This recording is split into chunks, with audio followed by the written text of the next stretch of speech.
adına teşekkür ediyorum.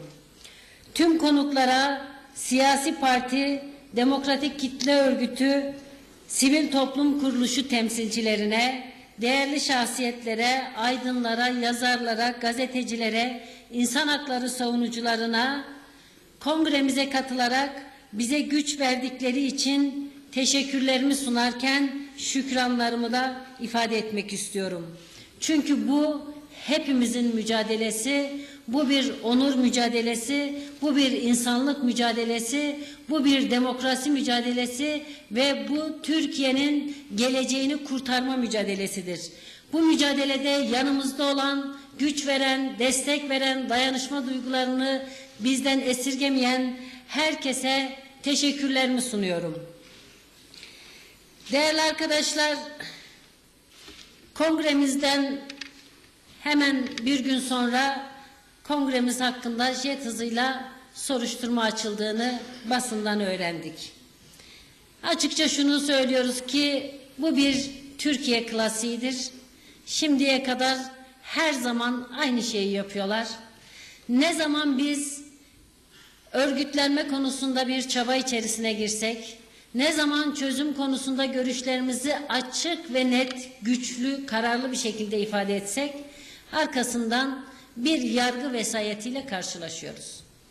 Bu ülkede askeri vesayeti kaldırdık diye her gün prim toplamaya çalışanlar, bu ülkenin demokrasi mücadelesinin, demokratik siyasetinin, düşünce ve örgütlenme özgürlüğünün üzerindeki yargı vesayetini kaldırmıyorlar, bundan güç ve medet umuyorlar. Demokratik siyaseti bastırırsak, etkisiz kılabilirsek, yargı kıskacını alırsak bize meydan kalır umudu içerisinde özel yetkili mahkemelere, darbe döneminden kalmış yasalara sığınarak Türkiye'nin demokratikleşmesini engellemeye çalışıyorlar. Ancak biz zaten bunların tamamına karşı kararlı bir mücadele vermek için yola çıktık. Bu yolda yürümeye de devam edeceğiz. Bu anlamda açılan soruşturmanın bizim için hiçbir anlamı ve kıymeti yoktur. Olsa olsa Türkiye demokrasisi açısından yaşanan sorunları, sıkıntıları, eksikleri ve vesayeti gösteren bir durumdur. Bu durumun açığa çıkmış olması da bir kez daha iyidir diye düşünüyorum. Çünkü açığa çıkan bu sorunları ancak bütün çıplaklığıyla görerek ve bunun karşısında kararlı bir tutum sergileyerek aşabiliriz. Değerli arkadaşlar, yine Kürt sorununu çözmekten çokça bahsettiğimiz böyle bir süreçte açıkça ifade ediyoruz, söylüyoruz.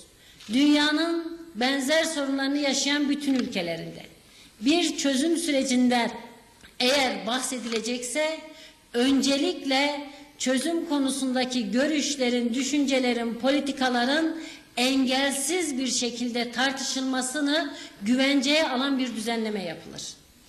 Ya yol temizliği yaparsınız, düşünce ve örgütlenme özgürlüğündeki bütün engelleri kaldırırsınız ya da İngiltere'de olduğu gibi terörle mücadele yasası kapsamı çok geniş, düşünce ve örgütlenme özgürlüğünü kısıtlıyorsa barış sürecinde özel bir yasa çıkartırsınız. Dersiniz ki barış konusunda, çözüm konusundaki görüşlerin, politikaların tamamı yargıdan muaftır dersiniz. Bunu teminat altına almadan açıkça politikalarımızı savunamayacaksak, açıkça görüşlerimizi ifade edemeyeceksek, bu ülkede mevcut olanı kabul edeceksek zaten bunun adı da çözüm değil, bunun adı çatışmadır, bunun adı kaostur, bunun adı faşizmdir. Bunu da kabul etmeyeceğiz arkadaşlar.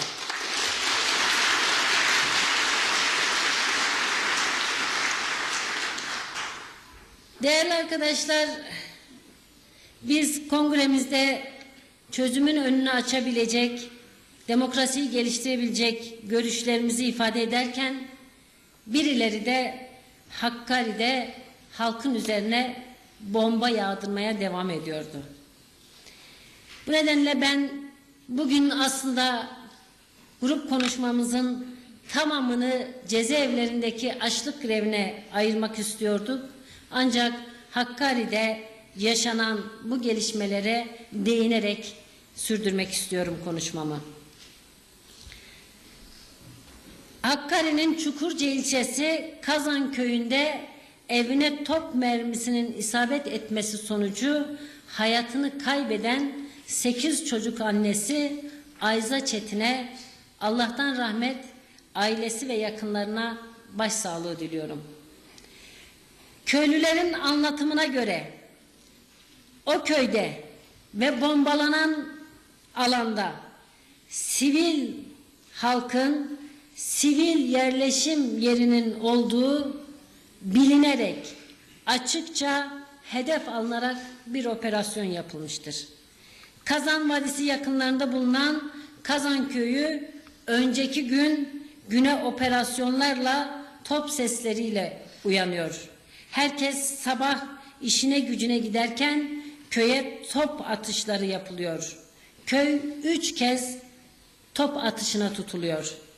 Ayza Çetin'in evi de ikinci top atışında isabet alıyor ve şarapnel parçasının isabet etmesi sonucu ağır yaralanarak hastaneye kaldırılıyor. Ancak ne yazık ki hayata döndürmek mümkün olmuyor.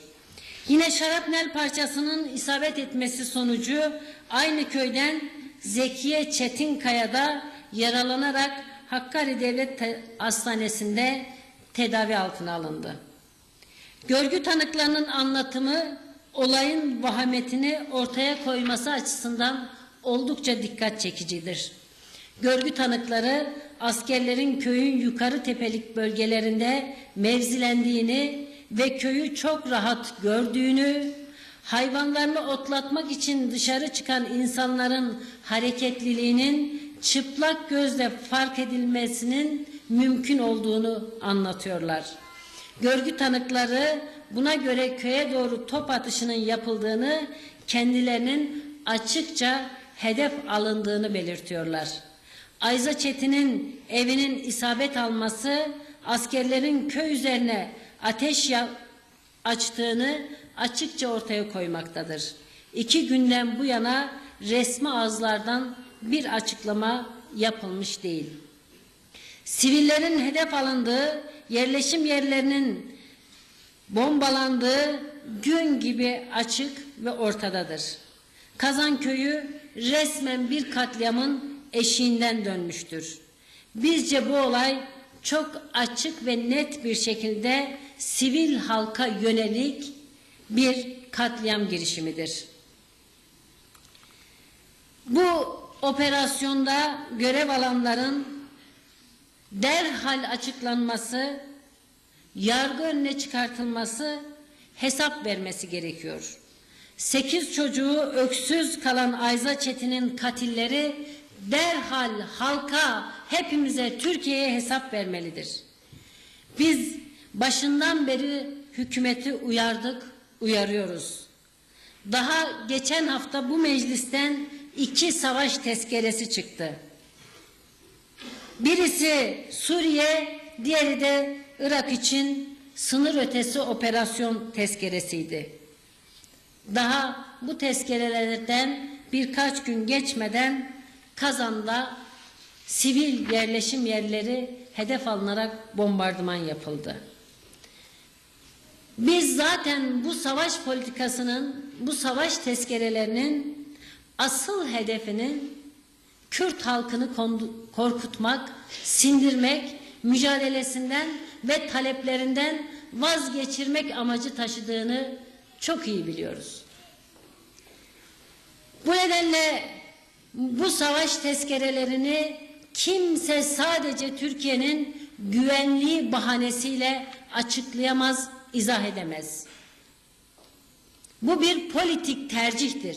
Bu Kürt halkının demokratik direnişine yönelik açıkça bir saldırıdır. Değerli arkadaşlar, bu operasyon bölgesinde yaşananlar bize Roboski'de yaşananları hatırlatıyor. Roboski'de de açıkça sivil, savunmasız çocuklardan oluşan bir grubu savaş uçaklarıyla bombaladılar. Hala da hesabını vermediler. Katliamdan bir gün sonra katliamı yapanlara teşekkür ettiler.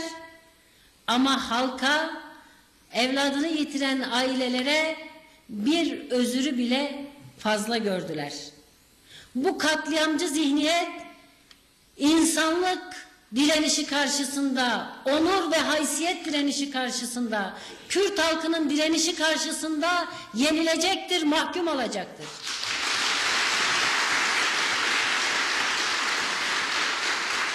Roboski'deki bombalar, Hakkari Çele'deki bombalar, Kazan Köyü'ndeki bombalar, zalim Esad'ın bombaları değil.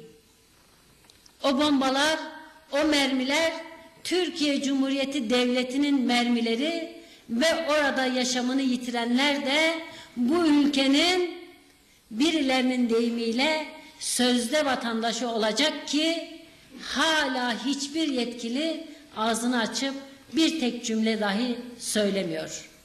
Ama şunu çok iyi bilsinler ki bize, halkımıza sözde vatandaş muamelesi yapanlar gereken cevabı alacaklardır. Biz o kadar çaresiz ve aciz değiliz. Bir halka karşı bu kadar açıkça katliamcı bir mantık izleyenler bunun bedelini misliyle ödeyecekler. Değerli arkadaşlar, biz bir kez daha herkese aklını başına toplamaya, bu katliamcı, bu imhacı, bu savaşçı, bu çatışmacı mantıktan bir an önce geri dönmeye, halkın haklarına saygı göstermeye davet ediyoruz. Aksi takdirde bu ülkedeki bütün gelişmelerin tarih karşısında doğrudan sorumluları olacaktır. Bugün medyayı tehdit altında tutarak, bugün onurlu kalemleri susturmaya çalışarak bu gerçeği gizlediklerini zannedenler ancak kendi yalanlarına kendileri inanabilirler. Biz inanıyoruz ki tarih gerçeği yazacaktır. Çünkü halkımız direnişiyle bu gerçeği yazıyor ve bunu karartmaya da hiç kimsenin gücü yetmeyecektir. Değerli arkadaşlar, 12 Eylül tarihinde Türkiye'deki birçok cezaevinde Kürt siyasi tutsaklar açlık grevi başlattılar. Bugün tam 35. günü. Tam 35 gündür açlık grevine başlayan ilk grupta yer alan 63 kişinin bedeni çözüm için, barış için, müzakerelerin önünü açabilmek için fedai bir direniş sürdürüyor. 12 Eylül'den sonra da açlık grevleri dalga dalga yayıldı. Birçok cezaevindeki siyasi tutsaklar açlık grevine dahil oldular. Birkaç gün öncesine kadar 48 cezaevinde açlık grevi yapanların sayısı 400'ü aşmıştı. Ve yine cezaevlerindeki siyasi tutsaklar adına 2 gün önce yapılan açıklamadan da anlıyoruz ki 15 Ekim tarihi itibariyle Türkiye'deki tüm cezaevlerindeki tüm siyasi tutsaklar açlık grevine dahil olmuştur. Yani şu anda Türkiye'nin dört bir yanındaki bütün cezaevlerinde binlerce insan, binlerce politik tutsak açlık grevi yapıyor. Değerli arkadaşlar, neden açlık grevi yapıyorlar sorusunu Türkiye kamuoyunun vicdanının sesiyle sorması ve anlaması gerekiyor. Ne için bunlar açlık grevi yapıyorlar?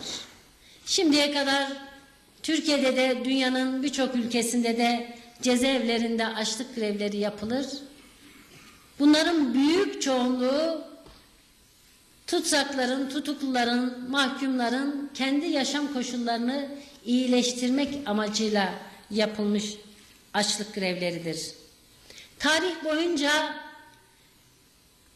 yürütülen mücadelelerde zaman zaman çok kritik aşamalarda dışarıdaki faşizan uygulamaların had safhaya ulaştığı aşamalarda ve tüm toplumsal muhalefetin cezaevine konulmaya başladığı aşamalarda cezaevlerinden politik taleplerle de açlık grevleri yapılmıştır ve bu açlık grevleri büyük çoğunlukla da ilerlemeye, gelişmeye, değişime fırsat sunacak bir direniş olarak tarihte yerini almıştır. İşte bugün biz böyle bir açlık greviyle karşı karşıyayız. Tıpkı 12 Eylül zulmünde, 12 Eylül darbesinden sonra cezaevlerinde ve dışarıda bütün bir Türkiye'ye dayatılan faşizme karşı, insanlık onurunu kırmaya yönelik işkencelere ve uygulamalara karşı Diyarbakır cezaevinde başlatılan açlık grevi ve ölüm orucu gibi tarihe damgasını vurmuştur. Biz bugün eğer Türkiye'nin demokratik kamuoyu ve vicdanı Diyarbakır cezaevi gerçeğiyle yüzleşiyorsa, bunu başarmaya çalışıyorsa ve sorguluyorsa, bunun en önemli nedeni Diyarbakır cezaevinde Kemallerin, Hayri Durmuşların başlattığı ve ölümüne sonuçlandırdıkları direniş, açlık grevidir.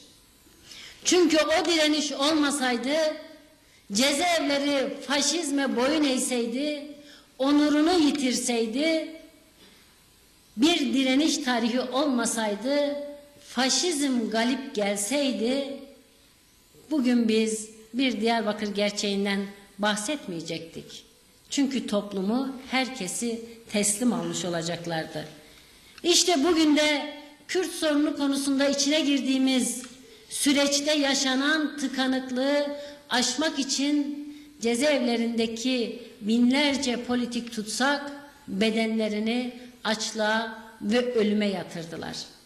Bu hepimiz için, tüm Türkiye için, insanlık için, barış için, çözüm için yapılan bir direniştir.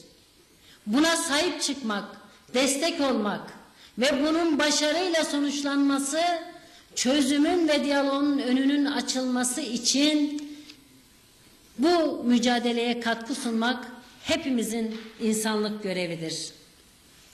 Değerli arkadaşlar,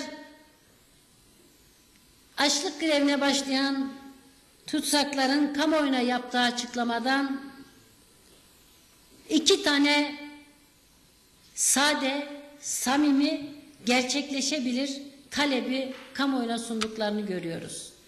Bunlardan birisi Sayın Öcalan'ın üzerindeki ağırlaştırılmış tecride son verilmesi,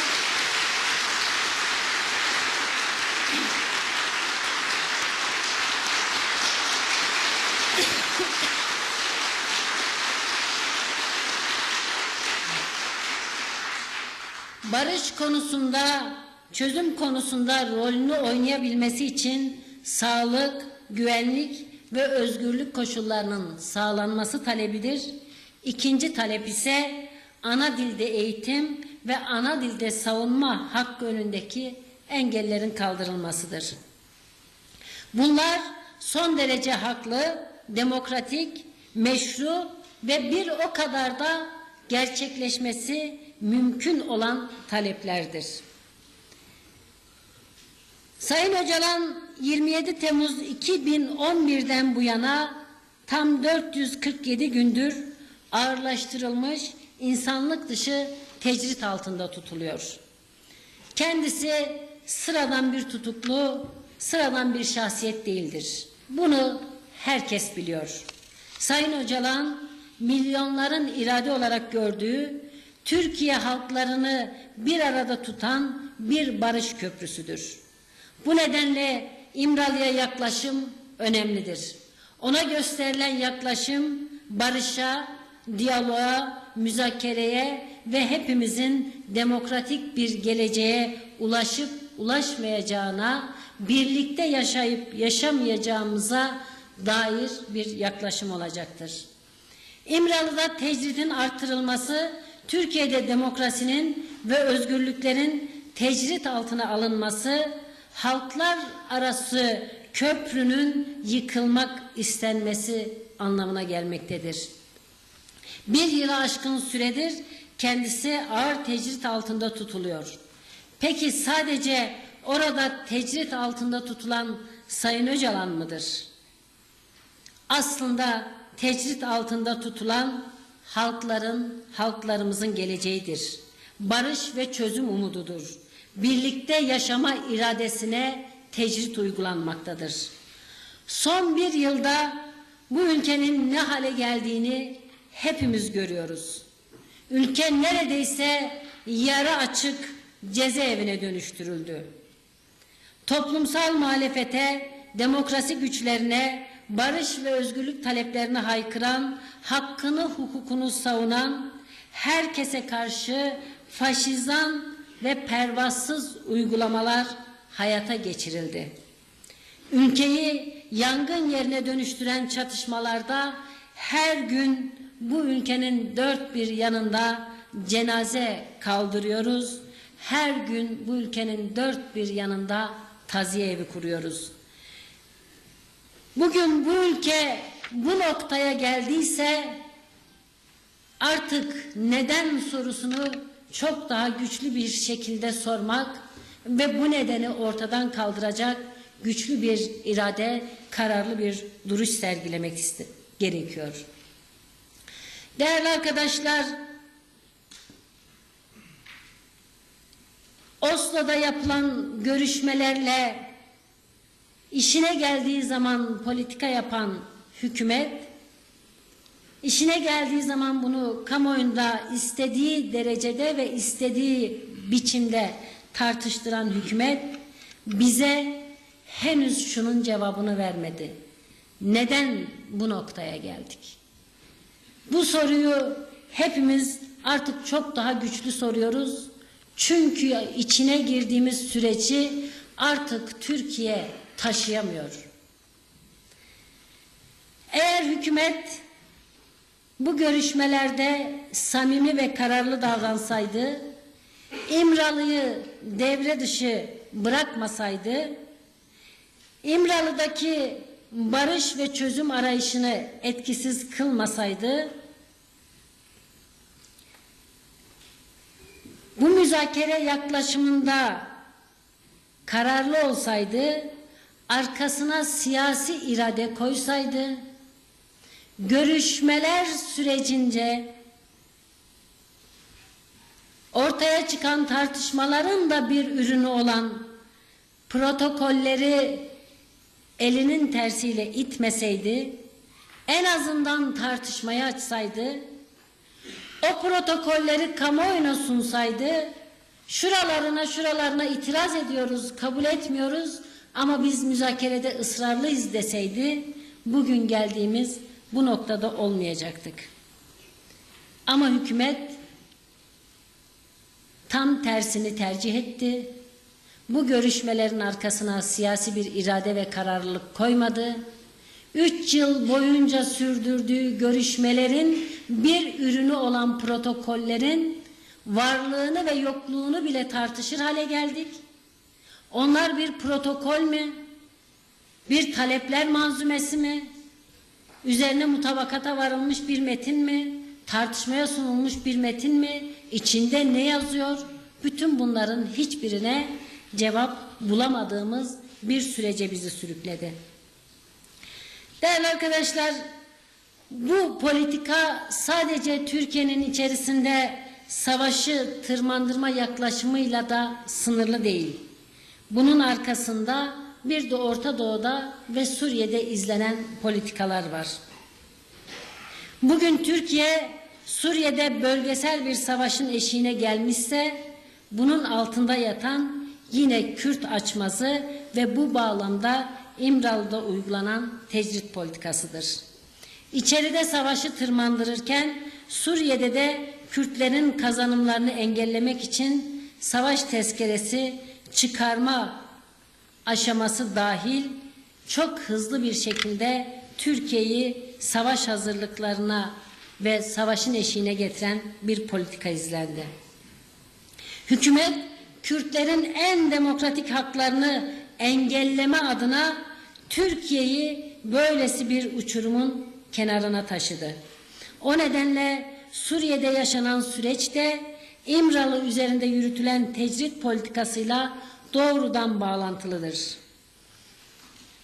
Sayın Öcalan'a tecrit uygulanmamış olsaydı, rolünü oynayabilmesi için kendisine gerekli koşullar sağlanmış olsaydı, hem Türkiye'de Kürt sorunu bir çözüm yoluna girebilirdi, hem de Orta Doğu'da daha demokratik bir gelecek için Kürtlerin de haklarına saygı gösteren bir politika hayata geçirilebilirdi.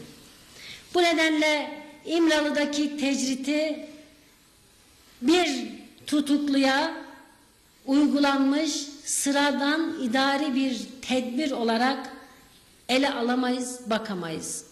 Tamamen politiktir, tamamen Türkiye'nin içerisinde ve Orta Doğu'da yürütülmek istenen savaş politikasının bir yansımasıdır. Bu nedenle İmralı'daki tecrite karşı çıkmak aslında hem içeride hem Suriye'de savaşa karşı çıkmak anlamına geliyor. Bu konuda tutsakların ortaya koyduğu siyasi talep, duruş hepimiz için, hepimizin geleceğini, tüm Türkiye'nin geleceğini ilgilendiren bir talep ve bir duruştur. Değerli arkadaşlar, tutsakların ikinci talebi ise ana dilde savunma hakkı önündeki engellerin ve ana dil talebiyle ilgili ortaya çıkartılan engellerin kaldırılmasıyla ilgilidir. Açıkça bu da hiçbir şekilde tartışmaya açılamaz, müzakere edilemez, demokratik bir taleptir. Bu insan haklarının, doğuştan kazanılmış insan haklarının bir gereğidir. Demokrasinin bir gereğidir. Bunun engellenmesi bir suç ve yanlıştır. Bir halkın kendi ana dilini hayatın her alanında kullanması onun en meşru, en demokratik, en insani hakkıdır. Bunu kimse engelleyemez. Şu anda bu konuda yapılan engellemelerin kendisi yanlıştır, hukuksuzdur, adaletsizdir, vicdansızdır. Ortada verilmesi gereken bir hak yoktur. Var olan bir hakkın üzerine konulmuş engellerin, tahdidin kaldırılması gereği vardır. Bu konuda bunu artık bir siyasi talep bile olarak görmemek, bir insani, vicdani bir sorun olarak görmek ve demokrasinin bir gereği olarak derhal, acilen, hemen bu konuda adım atmak gerekiyor. Değerli arkadaşlar, hepiniz biliyorsunuz 3 yıldır KCK adı altında yürütülen operasyonlar sonucunda başlayan davaların tamamında ana dilde savunma krizi yaşanıyor ve sorgusuz sualsiz cezaevinde tutulan binlerce politik tutuklu kendilerine yöneltilen suçlamalara cevap dahi verme hakkından yoksun bırakılıyorlar. Oysa çok basit, hemen şu parlamentonun 2-3 gün içerisinde çözebileceği bir sorun, bir kriz olarak Türkiye'nin gündeminde tutuluyor.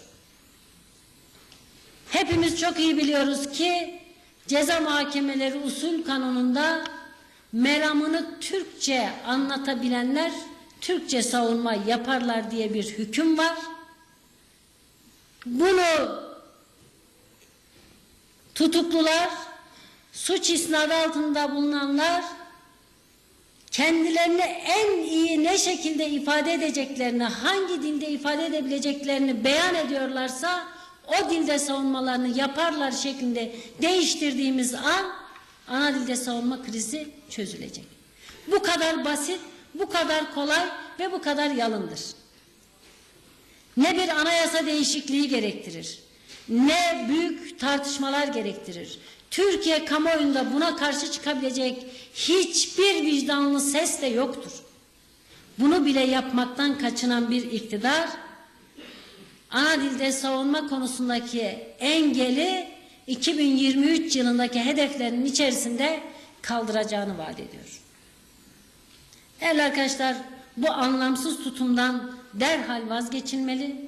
Hemen yarın bu parlamento gündemine bu yasal değişikliği almalı, 2-3 gün içerisinde bu yasayı çıkartmalıdır.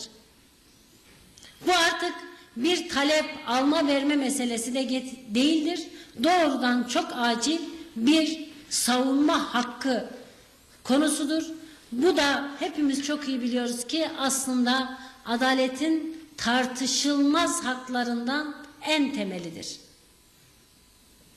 Değerli arkadaşlar, bu nedenle biz bu talebinde makul, mantıklı, gerçekçi, gerçekleşebilir bir talep olduğunu gördüğümüz gibi aynı zamanda Türkiye demokrasisinin ve barışının da ihtiyacı olan bir talep olduğunu bir kez daha vurgulamak istiyorum. Değerli arkadaşlar, bu nedenle tüm Türkiye kamuoyunu bu cezaevlerindeki açlık grevleri konusunda duyarlı olmaya, göreve ve sorumluluğa davet ediyorum.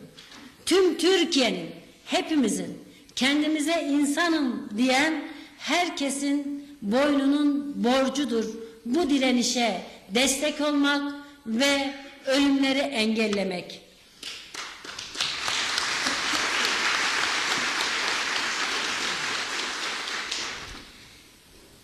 Değerli arkadaşlar, biz BDP olarak tutsaklarla, açlık grevinde olan tutsaklarla ve aileleriyle dayanışma içerisinde olmaya, onların taleplerinin gerçekleşmesi için kararlı bir şekilde mücadele etmeye karar verdik. Bunu kamuoyuyla paylaşıyoruz. Bu mücadele bizim de mücadelemizdir. Bu direniş bizim de direnişimizdir. Biz sokaklarda, meydanlarda, cezaevlerinde, parlamentoda bu direnişi en güçlü şekilde yürütüp ölümlerin önüne geçecek kararlılıktayız. Değerli arkadaşlar,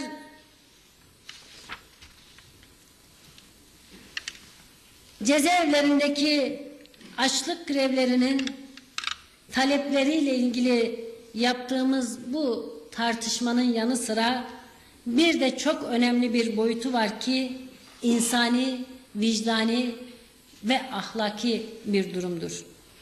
Şu anda cezaevinde bugün 35. gününde olan ilk grupta açlık grevine başlayan 63 tutsak artık çok ciddi derecede sağlık sorunları yaşıyorlar. Hepsinde çok hızlı bir şekilde kilo kaybı, halsizlik, gözlerde kararma, burun ve mide kanaması şikayetleri baş göstermiş durumda. Uluslararası hukuk, uluslararası protokoller, evrensel bildirgeler, cezaevlerindeki tutsakların, tutukluların sağlık hakkını garanti altına almıştır. Bu nedenle acil bir şekilde bu uluslararası hukukun da emrettiği gibi cezaevlerinde açlık grevi yapan tutsaklarla ilgili sağlık kurumları harekete geçmeli, görevlerini yerine getirmelidir.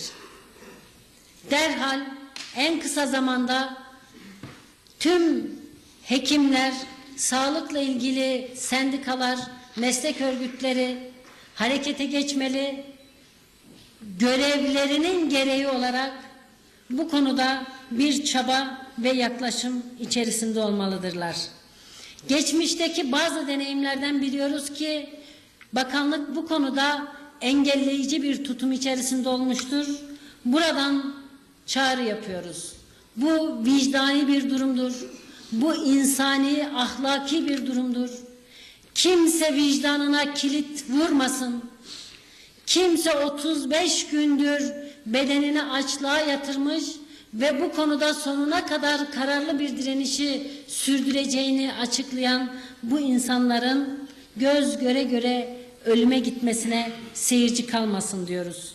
Bakanlıkta sağlık meslek örgütlerinin, ilgili kurum ve kuruluşların cezaevlerinde gerekli kontrolü, denetimi, desteği sunabilecekleri koşulları mutlaka yaratmalıdır.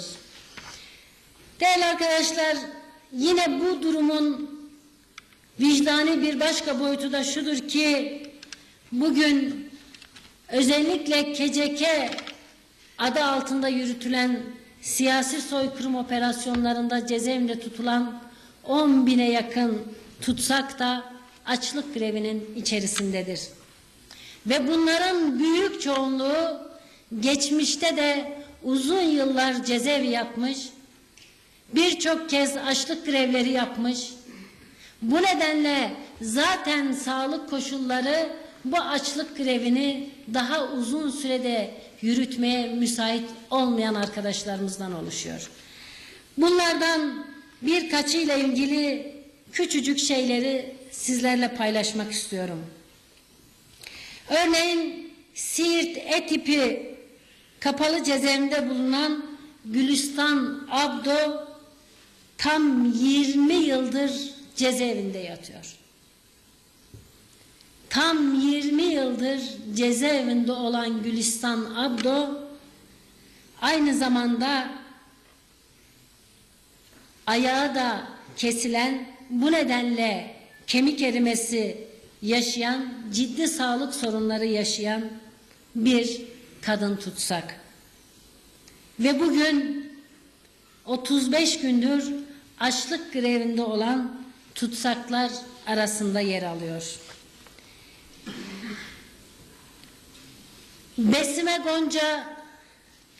Besime Gonca BDP Kadın Meclisi Sözcüsü, DTP Kadın Meclisi Sözcüsüydü. Besime Gonca da 93-2004 yılları arasında 10 yıl kadar cezaevinde kalan bir arkadaşımızdı. Ve cezaevindeyken 10 yıl boyunca cezaevinde tutulurken dışarıda babasını, ağabeyini kaybetmiş bir arkadaşımızdı. Yine kardeşini çatışmalarda yitirmiş, yeğenlerini sayısızca tanıdığı, çocukluğunu paylaştığı insanı çatışmalarda yitirmiş bir kadın yoldaşımızdı. Cezaevinden çıktıktan sonra demokratik siyasette yer almak için mücadele etti. DTP'nin kurucu üyesidir, parti meclisi üyesidir, kadın meclisi çalışanıdır. Yine DTP kapatıldıktan sonra BDP'de kadın meclisi sözcüsü olarak kadınların özgürlük mücadelesine ve Türkiye'nin barış, demokrasi mücadelesine katkı sunmak için çaba sarf etti, mücadele etti. 2009'da KCK operasyonları sırasında bu arkadaşımız da tutuklanarak cezaevine konuldu. Besime Gonca'da açlık grevine başlayan ilk grupta yer alıyor ve bugün eyleminin 35. gününde. Pero Dündar, o da DTP'nin kurucu üyesi, demokratik siyasette kendini var etmeye, mücadele etmeye çalışan bir arkadaşımız, 35 gündür açlık grevinde çok ciddi de sağlık sorunları yaşıyor. Değerli arkadaşlar, yine Sara Aktaş ilk grupta yer alan ve bugün açlık grevinin 35. gününde olan kadın arkadaşlarımızdan birisi. Sara Aktaş da 94-2004 yılları arasında tam 10 yıl cezaevinde kaldı ve cezaevinde kaldığı süre içerisinde birçok kez uzun süreli açlık grevleri yaşadığı için zaten ciddi derecede sağlık sorunları olan bir arkadaşımız. O da cezaevinden çıktıktan sonra demokratik siyasete katılmak için mücadele etti, çaba gösterdi. DTP'nin kurucuları arasında yer aldı, parti meclisinde yer aldı. Sara arkadaşımız da yaşadığı bütün sağlık sorunlarına rağmen 35 gündür açlık grevine devam ediyor. Ve 35 gündür hepimizin geleceği için, Türkiye'nin geleceği için bedenini ölüme yatırmış bir kadın. Değerli arkadaşlar, hep kadın arkadaşlarımızdan bahsettim. Bir de DTP'nin en genç parti meclisi ve MYK üyesi olan Mazlum Tekdağ'dan bahsetmek istiyorum. Babasını faili meçhul bir cinayette kaybetmiş, bu ülkenin faili meçhul cinayetleri gerçeğini en derinden yaşamış, baba hasretiyle büyümüş bir genç olarak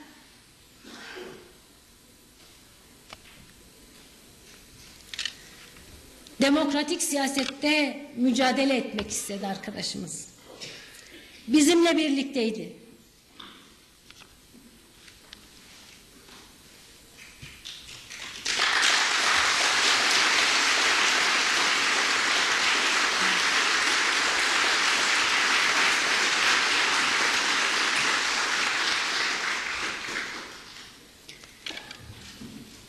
Mazlum yoldaşımız da açlık grevine başlayan ilk grupta yer alıyor ve bizlere çok duygu dolu bir mektup gönderdi. Bunun bir parçasını sizinle paylaşmak istiyordum ancak yapamayacağım. Beni affetsin.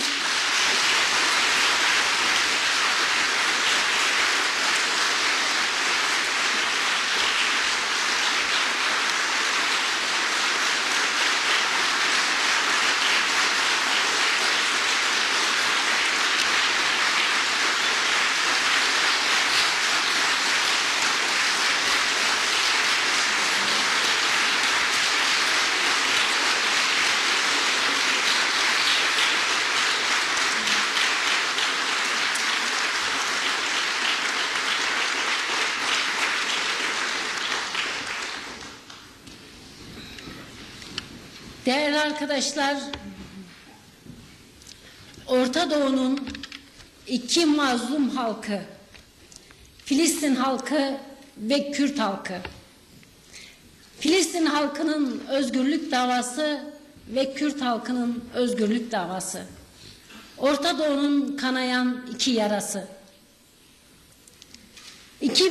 Bu sene 2012 yılı içerisinde İsrail cezaevlerinde tutsak bulunan 1500 Filistinli tutsak da açlık grevi yaparak kamuoyuna sesini duyurmaya ve mücadelesini yükseltmeye çalıştı.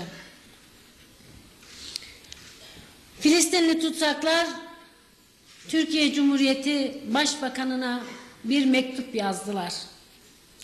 Destek istediler. Kendilerinin taleplerinin kabul edilmesi için uluslararası kurumların devreye girmesi için destek istediler.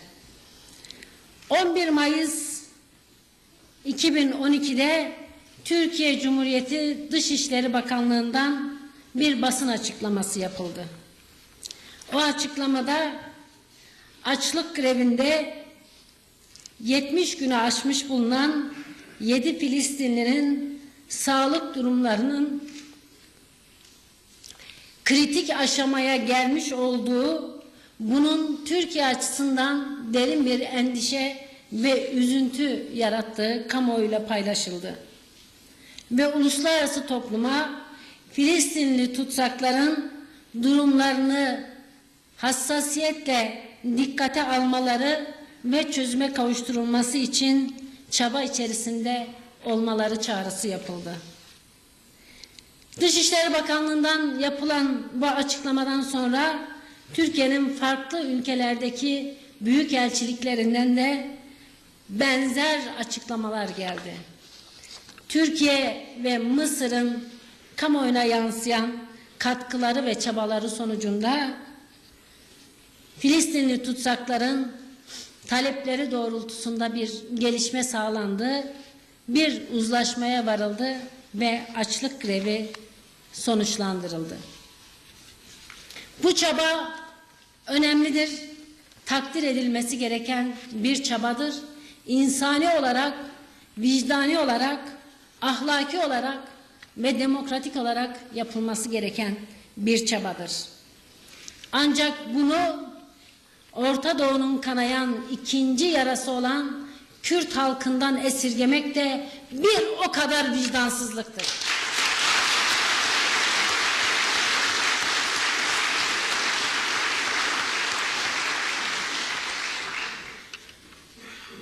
Biz Türkiye kamuoyunun, Türk halkının, Kürt halkının vicdansız olmadığına inanıyoruz. Halklarımıza inanıyoruz. Halklarımızın vicdanının sesine kulak vererek ayağa kalkacağını, direnişi yükselteceğini ve bu insanlık mücadelesinde başarılı bir sonuç ortaya çıkması için, ölümlerin önlenmesi için çok büyük bir direniş içerisinde olacaklarına yürekten inanıyoruz. Ben bütün halkımızı, Türk halkını, Kürtleri, herkesi, bu ülkede yaşayan, kendisine insanım diyen herkesi bu direnişe, bu sese, seslerini katmaya, yüreklerini katmaya davet ediyorum. Direnişi yükseltelim, çözümün ve müzakerenin yolunu açalım ve bu ölümlere giden yolu durduralım. Yolumuzu, önümüzü özgürlüğe ve çözüme çevirelim diyorum. Hepinizi saygıyla, sevgiyle selamlıyorum.